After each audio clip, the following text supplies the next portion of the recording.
श्रेष्ठ व्रत किनको कहते हैं? ये भी एक प्रश्न है ना।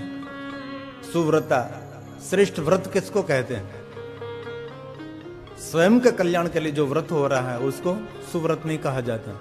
सुव्रत उनको कहा जाता है कि दूसरे के हित के लिए जो व्रत करे वो सुव्रत कहा जाता है।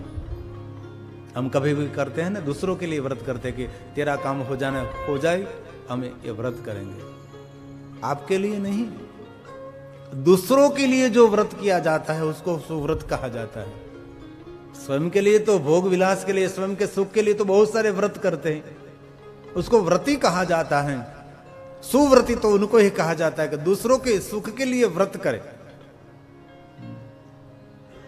कोई दंपति, उनको संतान नहीं होता तो उनके लिए आप व्रत करते हैं कि आपको संतान हो, वहां तक हमें ये नहीं खाएंगे,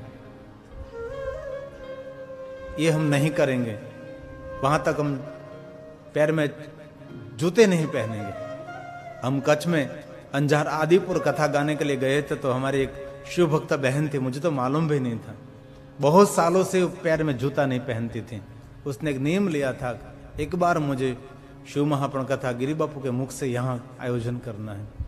लेकिन ये कोरोना के पहले का माहौल, कोई मध्यम वर्गीय भी कथा नहीं कर सकता था, कोई छोटा व्यक्ति तो बात नहीं, मध्यम वर्गीय भी कथा नहीं कर सकता। हमारा स्वयं का खर्च नहीं था, ये व्यवस्था इतनी करनी पड़ती थी।